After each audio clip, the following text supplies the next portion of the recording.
तो नमस्कार दोस्तों और वेलकम टू कोड रेंडर्स के एक और एक्साइटिंग वीडियो में। आज हम ना पांडास के फैसिनेटिंग दुनिया में डाइव करने जा रहे हैं, सीधा डाइव करने जा रहे हैं। और पांडास एक ऐसी लाइब्रेरी है ना जो मतलब डेटा मैनिपुलेशन को तो नए लेवल पे ले जाती है, मतलब नए लेवल पे ले जाने वाली आज इस ये पांडास लाइब्रेरी डेटा मैनिपुलेशन को कैसे हैंडल, कैसे एनालाइज करेगी। ये सब एक अलग ही लेवल का कॉन्सेप्ट है, मतलब बहुत ही इंटरेस्टिंग और 1% भी बोरिंग नहीं होने वाला वैसा फुल लाइब्रेरी है ये, वैसा एक टॉपिक है ये। तो आज ना हम इसके पहले बेसिक्स, मतलब जो आपको एक पांडास यूज़र होने के नाते आपको थोड़ा बहुत पता रहना चाहिए, इतना तो ये तो पता रहना ही चाहिए, वैसा कुछ है जो हम देखने वाले हैं। तो आइए हम उसका पहले एक ओवरव्यू सा ले लेते हैं कि नहीं। तो हम क्या क्या देखने वाले वो देखते हैं। हम देखेंगे तो व्हाट इज़ पांडास, ठीक है, पांडास क्या है, पांडास क्यों है, वाई पांडास ही, पांडास क्यों यूज़ कर रहे हैं यार। फिर इंस्टॉलेशन सेटअप तो हम देखेंगे बाद में, है कि नहीं। पहले हम देखेंगे data structures in pandas. Pandas के अंदर डाटा स्ट्रक्चर से बहुत प्यारे से है यार, जैसे पांडा प्यारे होते हैं ना, वैसे डाटा स्ट्रक्चर भी पांडास लाइब्रेरी के अंदर बड़े प्यारे से हैं, बड़े अच्छे से हैं और बड़े इजी से हैं, इजीली और इजी, इस पूरे टॉपिक को और इजी बनाता है, ठीक है। और लास्ट में हम इन सब चीज़ों को कवर करने के बाद जो हम खेलेंगे, उसके बाद जो हम स्टार्ट करेंगे खेलना, उसके बाद तो एकदम मज़ा आने वाला है दोस्तों। काफ़ी कुछ है, काफ़ी मज़ेदार, ये मैं कह रहा हूँ कि पूरा मज़ेदार टॉपिक बनने वाला है पांडास लाइब्रेरी, जिसमें इंटरेस्ट से भरा पड़ा है, ये पूरा टॉपिक ही इंटरेस्ट से भरा पड़ा है। और हो सकता है हम इस तरीके से जाने वाले हैं, या फिर शायद मैंने जिस तरीके से आपके मैप तैयार किया है ना वो बड़ा इंटरेस्टिंग है। मैंने काफ़ी लोग को मैप दिखाया ना, वो खुद क्यूरियोसिटी उनका बढ़ रहा है कि व्हाट नेक्स्ट ऐसा। तो आइए उस क्यूरियोसिटी को बढ़ाते हैं, क्यूरियोसिटी को बढ़ा के ही पढ़ाना होगा। तो पहले हम चलेंगे पांडास क्या है, ठीक है ना। देखो, तो पांडास ना बेसिकली पाइथन लाइब्रेरी है ना, जो डेटा सेट पे अपन वर्क करते हैं। डेटा सेट क्या है यार, क्या लिखा है यहाँ पे, pandas is a Python library used for working with data sets. It has functions for analysing, cleaning, exploring and manipulating data. Data set क्या होता है, जैसे मान लो कि आप एक कंपनी है, और अब उस कंपनी में ना हज़ारों एम्प्लॉयज़ हैं। अब उस हज़ारों एम्प्लॉय में ना हर एक एम्प्लॉय का ना कुछ डिटेल्स मिनी से लेके माइनर से लेके मेजर तक डिटेल्स हो सकते हैं, ठीक है। उन सारे डिटेल्स को हैंडल करके रखना, उन सारी डिटेल्स को बना के रखना, तो ये सारे काम जो है ना वो पांडास के थ्रू होते हैं। जैसे डेटा सेट ना बहुत ही बेकार तरीके से ना डेटा अरेंज किए जाते हैं, मतलब कि उसमें ना कुछ भी प्रॉपरली सिस्टमेटिकली अरेंज नहीं रहते, उसमें ना काफ़ी ऐसे वैल्यूज़ भी रहते हैं जो रिपीट है, डुप्लीकेट है ना। काफ़ी वैल्यूज़ तो दिए भी नहीं रहते, नल वैल्यूज़ भी रहते हैं काफ़ी। तो वो सब को भी हैंडल करना, वो सब हार्ड है, वो सब कॉम्प्लेक्स हो जाता है, वो सब हैंडल करना कोई आसान बात नहीं है ना। पर ऐसा तो नहीं है कि अब हम बैठ जाएंगे हार्ड चीज़ लेके, उसको आसान करना काम हमारा है। आसान करेंगे कैसे, उसी के लिए तो पांडास आया है।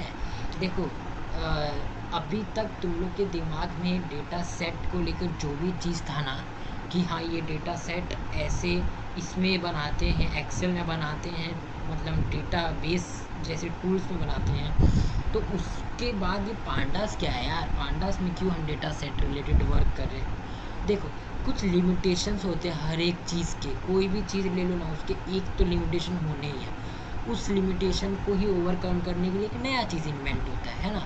वही मैं आपको समझाना चाह रहा हूँ। पाइथन का जो ये लाइब्रेरी है ना, वो निकला ही इसके लिए है, ताकि डेटा सेट जो गंदे तरीके से डेटा सेट अरेंज्ड रहते हैं ना, वो सब पे हम खुद वर्क कर सकें, उन लिमिटेशन से परे होके, लिमिटेशन से ओवरकम करके हमें कुछ ऐसे फंक्शनैलिटीज़ मिले, ऐसे पावर्स मिले, ऐसे कुछ मिले कि हम अपने तरीके से तो वर्क कर सकें, अपनी तरह से उसे एनालाइज कर सकें, हम डेटा को देख सकें यार। मतलब हमें जैसे देखना है ना डेटा को वैसे, ऐसा नहीं कि हमें जो डेटा मिल रहा है स्क्रीन पे बस वैसा ही हमें देखना मिले। वैसे में हमें खुद ही मतलब डेटा के साथ वर्क करना थोड़ा सा अच्छा नहीं लगेगा। हमें मन में ऐसा रहेगा कि यार ये डेटा ऐसे कैसे ऐसे मिला है, मैं इसको मैं एनालाइज कैसे करूँगा, इसको मैं समझूंगा कैसे, है ना। तो इस पे मैं एक्सप्लोर कैसे करूँगा डेटा को, इसको मैनिपुलेट कैसे करूँगा। काश मैं इन डेटा को इस तरीके से ले आता, इस तरीके से अपने सामने शो कर पाता, तो वो सब काम पांडा ना पूरा मतलब कि तू कर ले भाई, यही सब कर लो तुम, ऐसा पांडा फुल एक्सेस देता है ये सब का। ये बहुत ही इंटरेस्टिंग टॉपिक है, मतलब pandas is the most interesting topic, most interesting library in Python में। तुम लोग पहले बता रहा हूँ, बहुत ही बढ़िया है।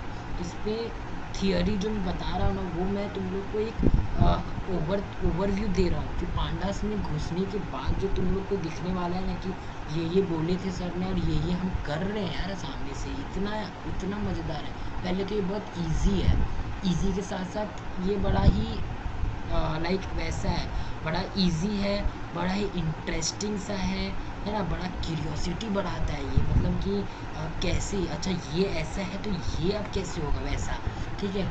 इस पांडास जो है वो रेफरेंस लिया गया है पैनल डेटा और पाइथन डेटा एनालिसिस को, और इनको क्रिएट करने वाले का जिन्होंने क्रिएट किया है उनका नाम है वेस मैकिनी 2008, ठीक है।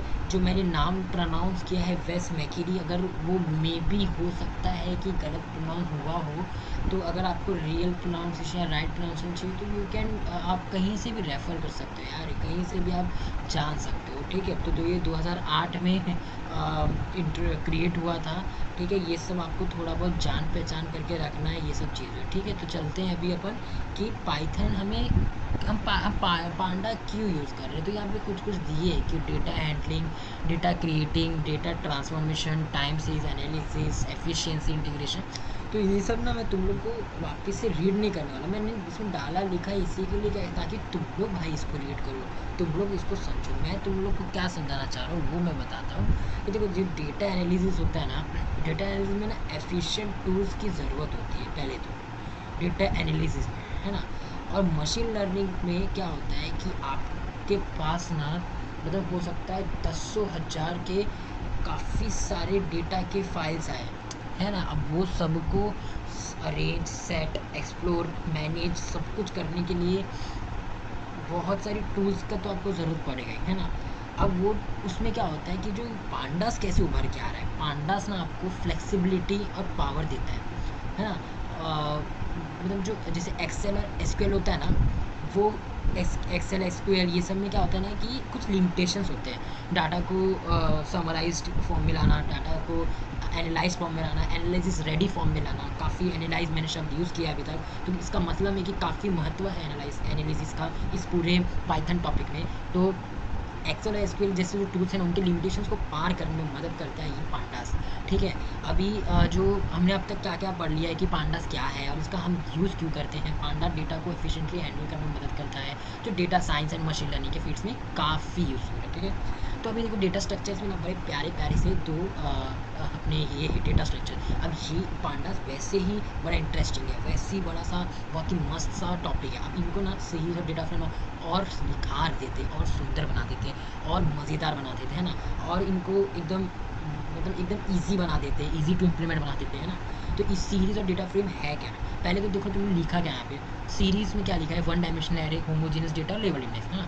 तो तुम लोग को पता होगा, अगर तुम लोग को पता है एरे क्या होता है, एरे जो होता है ना वो एक collection of similar data type, okay, similar of same data type होता है। मतलब कि collection of same data type, यानी कि एक कलेक्ट सेम डेटा टाइप मतलब कलेक्शन रहता है, उसको एरे बोलते हैं। तो इसमें भी सीरीज़ भी वैसा ही होता है, और वो एरे में ना काफ़ी डायमेंशंस रहते हैं, उनमें से वन डायमेंशनल एरे को ही सीरीज़ बोला जाता है। अभी हर जो एरे में जितने डेटा रहते हैं वो हर डेटा को एक इंडेक्स दिया जाता है, एक लेबल दिया जाता है, ठीक है। वैसे ही सीरीज़ में भी दिया जाता है, ठीक है। तो ये जो सीरीज़ रहता है वो वन डायमेंशनल एरे रहता है, तो वो तो अभी मैंने आपको बताया। और सीरीज़ का यूज़ जो रहता है ना वो सिंगल डायमेंशनल डेटा को स्टोर करने के लिए रहता है। हाँ, जैसे कि मान लो कि स्टूडेंट के मार्क्स को स्टोर करना है, किसी स्पेसिफिक स्टूडेंट को मार्क्स को स्टोर करना है, तो उसके लिए हम सीरीज़ जैसे डेटा स्ट्रक्चर्स का यूज़ करते हैं। इसको हम अच्छे से इम्प्लीमेंटेशन के साथ, एक्सिक्यूशन के साथ दिखाने वाला मैं आपको। डेटा फ्रेम पे जाते हैं। डेटा फ्रेम पे क्या लिखा है कि ये 2 डायमेंशनल टेबल है, हेटेरोजेनियस डेटा है, labelled axis, rows and columns, ऐसा कुछ लिखा है यार। क्या लिखा है ये सब कुछ समझ नहीं रहा है, मैं बताता हूँ ना। 2 डायमेंशनल लेबल्ड डाटा स्ट्रक्चर रहता है ये। डेटा फ्रेम्स का ना यूज़ हम टेबुलर डेटा को स्टोर करने के लिए होता है। मतलब कि जैसे टेबुलर डेटा यानी क्या होता है कि जो टेबल फॉर्म में रहता है ना, वैसे में डेटा को हमें स्टोर करना है टेबल फॉर्म में, है ना। तो हम डेटा फ्रेम का यूज़ करते हैं। जैसे कि मान लो क्लास के स्टूडेंट्स हैं, अब वो स्टूडेंट्स के नाम और उनके मार्क्स हम स्टोर करने हैं, तो हम किसका यूज़ करते हैं? डेटा फ्रेम को। जैसे एक फ़ोटो फ्रेम होता है, अब वो फ़ोटो फ्रेम के अंदर उस फ्रेम के अंदर होता है फ़ोटो, तो ऐसे ही डेटा फ्रेम होता है, इस फ्रेम के अंदर होता है डेटा। फ़ोटो फ्रेम के अंदर जो फ़ोटो रहता है ना, फ्रेम के अंदर जो फ़ोटो रहता है बड़ा सुंदर सा रहता है ना, उसके लिए उसको फ़ोटो फ्रेम ऐसा बोलते हैं। वो फ़ोटो बड़ा सुंदर सा रहेगा। लेकिन जो डेटा फ्रेम रहता है ना, उसमें जो डेटा रहता है वो डेटा भी बड़ा सुंदर सा रहता है, ठीक है। वो सुंदर सा दिखता है पूरा एकदम डेटा, मतलब कैसा रहता है, टेबल में रहता है और एकदम रोज एंड कॉलम में बनाया जाता है, सिस्टमेटिकली ऑर्गेनाइज रहता है यार। मतलब पढ़ने में रीडेबल रहता है ना, पूरा एकदम अच्छे से समझता है देख के कि कैसा क्या है।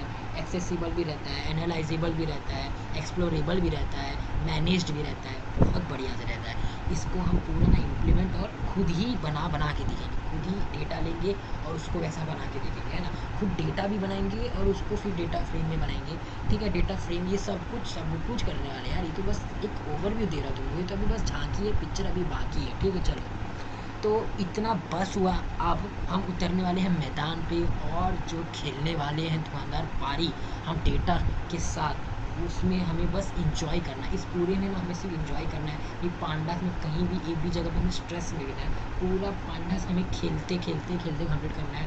इस पारी में ना आपको कम से कम अपना बेस्ट तो देना ही है।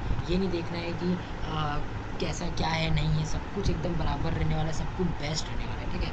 अभी हम ये ना सीधा तो वही मैंने यहाँ इसके लिए आप लोग को बोलने के लिए लिखा कि let's go code renders, let's start playing with Panda, sorry with data, alright. तो देखो कैसा रहता है, क्रिकेट रहता है। अभी क्रिकेट में रहता है हमें ज़रूरत बैट और बॉल का, फुटबॉल में रहता है ज़रूरत बॉल का, फुटबॉल का, हॉकी में रहता है ज़रूरत हमें हॉकी का, बास्केटबॉल में ज़रूरत है बास्केटबॉल का, ऑलराइट। लूडो में हमें ज़रूरत रहता है वो जो डाइसिस रहते हैं वो सबका। तो देखो पांडास में ना, हमें पांडास में खेलने के लिए हमें पांडास की ज़रूरत है। अरे यार पांडास कहाँ से लाएंगे यार, जंगल से थोड़ा लाओगे।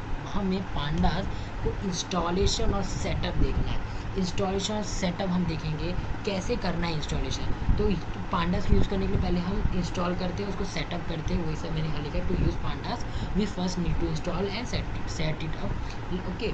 तो देखो इंस्टॉलेशन कुछ स्टेप्स दिए हुए हैं, मैंने आपको पढ़ने के लिए यहाँ पे दिया है, लेकिन हम यहाँ पे इसको खुद इंस्टॉल भी मैं आपको पूरा करके दिखाने वाला हूँ। तो पहले हम जाएंगे टर्मिनल पे, उसके बाद हम पहले ये चेक करेंगे कि पाइथन हमारे में इंस्टॉल है कि नहीं। वो चेक कैसे करेंगे, पाइथन स्पेस दोबारा हाइफन और वर्जन, ये हम लिखेंगे, एंटर दबाएंगे, हमें पाइथन का वर्जन दिखेगा, यानी हमारे पास पाइथन पहले से इंस्टॉल है।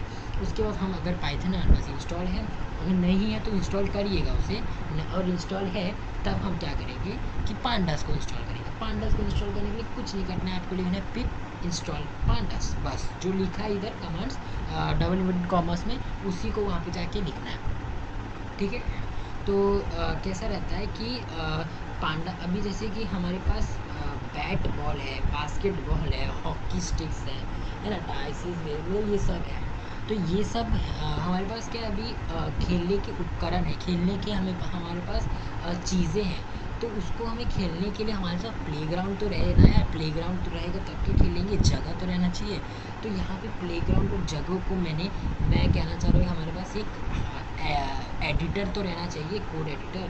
तो पांडास के लिए ना काफ़ी सारे कोड एडिटर्स हैं, जुपिटर नोटबुक है, अपना गूगल कोलैब भी यूज़ कर सकते हो, कोई भी, you can use any code editor. तो पर मैंने रेफ़र कौन सा किया इस पूरे पांडा के वीडियो में, मैंने जुपिटर नोटबुक यूज़ किया है। तो मैं आपको जुपिटर नोटबुक भी इंस्टॉल कैसे करते हैं वही बताऊंगा। तो पहले ना हम पांडास को इंस्टॉल करेंगे, उसके बाद मैं आपको जुपिटर नोटबुक इंस्टॉल करवाऊंगा। जुपिटर नोटबुक में आपको फर्स्ट पांडा का कोड रन करवाऊंगा, सीरीज़ यूज़ करके, डेटा फ्रेम्स यूज़ करके। ठीक है, तो क्या आप रेडी हैं? तो चलिए स्टार्ट करते हैं, मैदान में उतरते हैं और रियलिटी में प्ले करना स्टार्ट करते हैं। तो लेट्स गो कोड रेंडर्स।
तो यहाँ पे आपका ये वाला पेज खुल जाना है अपने आप। अभी इसमें मैंने कैसा है ना कि काफ़ी कुछ कर रखा है, तो यहाँ पे ये सब फोल्डर्स आपको नहीं दिखेंगे फर्स्ट टाइम पे, मेरे इसमें दिख रहे हैं, वो बात अलग है।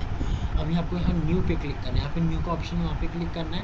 पाइथन 3 IPL कर्नल पे जाना है। ठीक है, यहाँ पे जाते ही आपके पास कुछ ऐसा खुल के आएगा, है ना।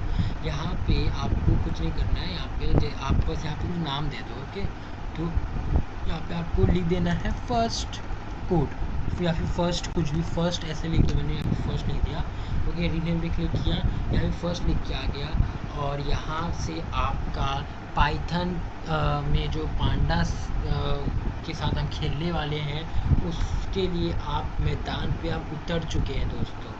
अब इधर से ना आपको मैं सिखाने वाला हूँ कि कैसे आपको फर्स्ट बॉल फेस करना है, स्टार्ट कैसे करना है, एकदम बढ़िया से, एकदम मज़ेदार।